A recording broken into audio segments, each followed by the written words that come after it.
Woke up to the sunshine, yeah. Matanda na ang nuno, hindi pa naliligo.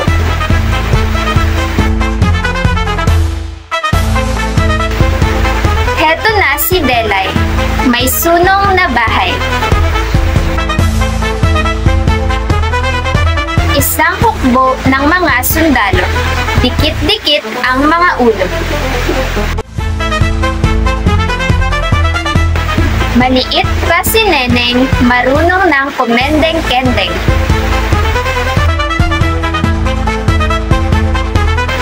Dugtong-dugtong, magkakarugtong, tanik ka lang umuugong.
To the sunshine, yeah.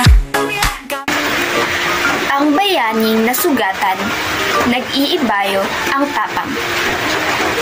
Ang bayaning naaapi o nasusugatan ay pilit lumalaban sa buhay. Anumang hamon ang dumaan, pilit niya itong lalabanan kahit anong pagsubok ang dumaan. Pilit siyang hahanap ng paraan o mga paraan upang maayos ang mga suliranin sa buhay, pati na rin ang kanyang problemang kinakaharap. Dahil kagaya nga sa mga pelikulang ating napapanood, kapag ang bida ay naaapi, ang laban ay mas tumitindi. Ano man ang gagawin, makapitong iisipin. Ang salawikaing ito ay may kaugnayan sa ating buhay, lalo na sa paggawa ng mga desisyon. Bago tayo magdesisyon, dapat ito ay pinag-iisipan natin ng mabuti. Kagaya nga sa salawikaing aking nabanggit, anuman ang gagawin, makapitong iisipin. Pero sa totoong buhay, hindi lang dapat 7 beses natin itong pag-iisipan, kundi napakaraming beses. Dahil anumang desisyon ang ating ginagawa, malaki ang magiging epekto nito sa ating buhay. Kaya piliin natin palaging gumawa ng mga tamang desisyon upang sa huli tayo ay hindi magsisi. Yaong mapag-alinlangan, madalas mapag-iwanan. Ang mga taong mapag-alinlangan ay kulang ng bilib at tiwala sa kanilang kapwa. Bilang tao, dapat tayo ay marunong magtiwala sa ating kapwa.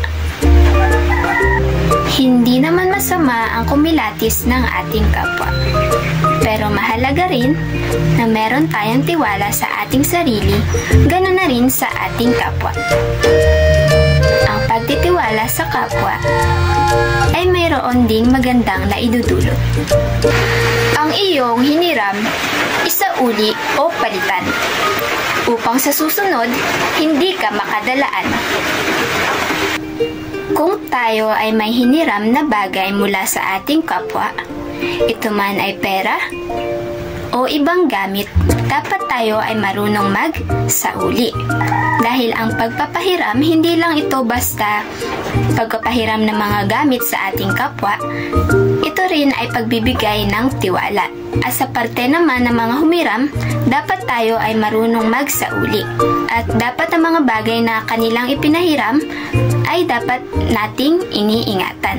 Kung ito man ay nawala, matuto tayong palitan ang mga gamit na ating nawala. Dahil maaring ang gamit na ating naiwala ay mahalaga para sa kanila. At kapag tayo ay marunong magsauli ng gamit ng iba, hindi sila madadala na tayo ay pahiramin ulit.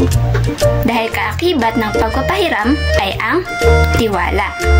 Ang isip ay parang itak. Sa hasa, tumatalas. Ang salawikaing ito ay nagpapatunay na ang ating isip ay dapat palagi nating ginagamit. Dapat sa pang-araw-araw na ating ginagawa, hindi natin nakakalimutang gamitin ang ating isip.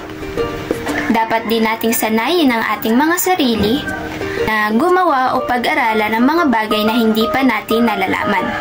Bakit? Dahil sa tulong nito, maaring tumalas ang ating isip. Huwag nating kakalimutan na magbasa at tumuklas ng mga bagay na hindi pa natin nalalaman. Dahil ang paggamit ng ating memorya ay mahalaga sa pang-araw-araw na buhay.